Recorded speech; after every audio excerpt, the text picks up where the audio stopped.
Eh bien, j'espère que tu vas bien. Moi, ça va de mon côté. Et j'ai le privilège de pouvoir parler, échanger avec toi sur la leçon de la semaine. Alors, je t'invite à poursuivre la vidéo. Nous allons voir ensemble une nouvelle leçon. Alors, comment se passent les vacances de Pâques à la maison? Comment tu le vis? Quelles sont les activités que tu prévois de faire? C'est quoi pour toi les vacances de Pâques? D'ailleurs, sais-tu pourquoi on a des vacances de Pâques?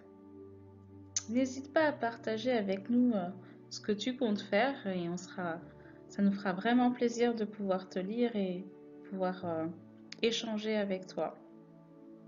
Alors avec l'équipe des moniteurs, on a décidé de pouvoir continuer à t'accompagner pendant ces temps de confinement et on souhaite partager avec toi une nouvelle leçon.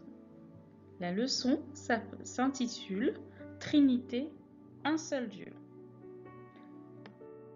Que signifie Trinité? Tu as une idée? Eh bien, dans Trinité, il y a le chiffre 3. Donc, si on prend Trinité, un seul Dieu, qu'est-ce que cela veut dire?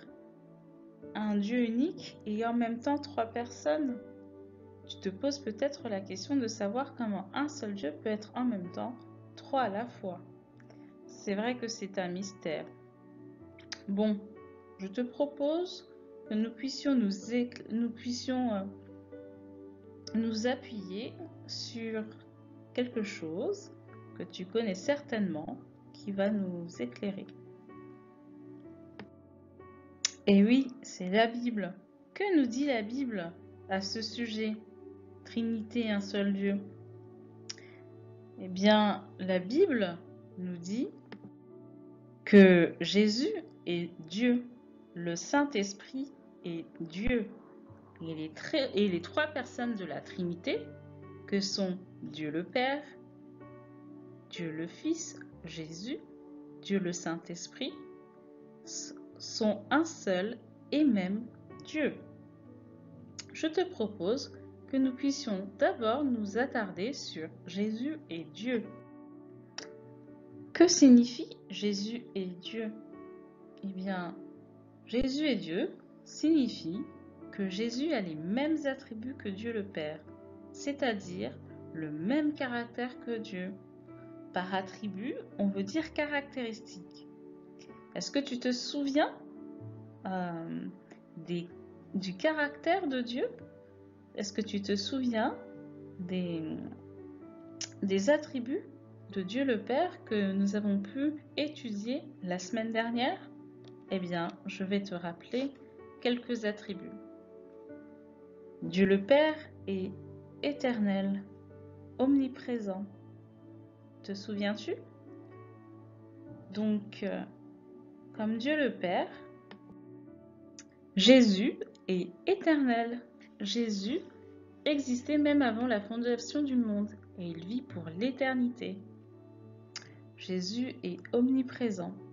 Cela signifie que Jésus peut être partout avec chacun d'entre nous en même temps. C'est vraiment rassurant parce que ça veut dire que moi qui suis chez moi, eh bien je peux prier Jésus, il va m'écouter. Et toi qui es chez toi, si tu pries en même temps que moi, eh bien Jésus va aussi entendre ta prière. N'est-ce pas merveilleux? Jésus est aussi omniscient. Ça veut dire qu'il connaît tout, il sait tout. Et oui, tout à l'heure, on t'a demandé comment se déroulaient tes vacances de Pâques en confinement. Ça doit pas toujours être facile tous les jours. Mais tu sais, Jésus le sait. Et même dans cette situation, il peut t'aider. Jésus est aussi omnipotent. Ça veut dire que Jésus peut tout faire. Il a reçu tout pouvoir. Et ça, c'est merveilleux. Aussi, en cette période de confinement, de savoir que Jésus peut tout faire. Il a tout pouvoir. Jésus est aussi immuable. Immuable, ça veut dire qu'il ne change pas. Il est le même Jésus que par le passé et il sera le même Jésus dans le futur. La Bible nous dit qu'il est le même hier, aujourd'hui et éternellement. Alors on a vu que Jésus est éternel, il est omniprésent, il est omniscient, il est omnipotent, il est immuable. Et Jésus est donc la deuxième personne de la Trinité. Mais surtout, il est le Fils de Dieu. Jésus est le Fils de Dieu, n'est-ce pas? Et c'est la Bible qui nous le dit. En effet, dans Jean 5, 23, on nous dit que durant sa vie sur terre, Jésus était appelé Fils de Dieu et les hommes l'adoraient. Ensuite, après avoir vu la deuxième personne de la Trinité, on a vu que Jésus est Dieu. Il nous reste à voir que le Saint-Esprit est Dieu. Et cela, tu peux te poser la question, que signifie le Saint-Esprit est Dieu? Eh bien, le Saint-Esprit d'abord, comme Dieu le Père, comme Jésus, le Saint-Esprit est éternel, omniprésent, omniscient, omnipotent. Le Saint-Esprit, surtout, c'est la troisième personne de la Trinité. Et tu peux voir dans la Bible qu'on parle du Saint-Esprit notamment avec une certaine image. En effet, dans la Bible, le Saint-Esprit a pris la forme d'une colombe pendant le baptême de Jésus. Enfin, on voudrait terminer avec bien cette vérité, à savoir que la Trinité de Dieu nous permet de saisir que c'est Dieu qui, par l'intermédiaire de Jésus, est venu sur la croix romaine et qu'il est venu par amour, pour avoir une relation personnelle avec toi, avec moi. Et parce qu'il savait que, eh bien, l'homme ne pourrait pas par lui-même obéir à tous les commandements de Dieu. Tu sais que désobéir aux commandements de Dieu, c'est commettre un péché. En effet, le péché, c'est manquer la cible, c'est désobéir à Dieu. Alors oui, dans l'Ancien Testament, le peuple Israël, les Juifs, les Israélites ont essayé d'obéir aux commandements de Dieu. Mais chaque fois, c'était difficile. Et un sacrifice d'animal était nécessaire. Avec le Nouveau Testament, on voit que c'est Dieu lui-même qui est venu pour toi, pour moi.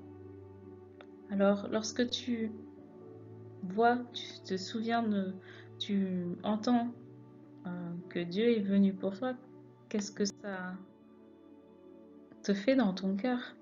Partage-nous tes pensées à ce propos. Pour finir, nous te proposons un petit bonus, un défi de la semaine, une énigme. Alors, je vais te proposer d'imaginer pendant quelques secondes qu'il y a un escalier devant toi et qu'en haut de cet escalier, il y a un papa. Un papa, on pourrait dire aussi qu'il y a Dieu. Alors, imagine qu'en haut de cet escalier, qu'il y a Dieu le Père et toi, tu es en bas de l'escalier et que moi, je suis en bas de l'escalier et que, par exemple, ton papa, ta maman est en bas de l'escalier. Et Dieu le Père, qui est en haut de l'escalier, te demande de monter l'escalier, de venir jusqu'à lui, mais il y a quelque chose qu'il faut surtout pas faire, c'est toucher la rampe de l'escalier, toucher les marches de l'escalier, enfin bref, il faut que tu puisses arriver jusqu'à Dieu le Père sans utiliser cet escalier.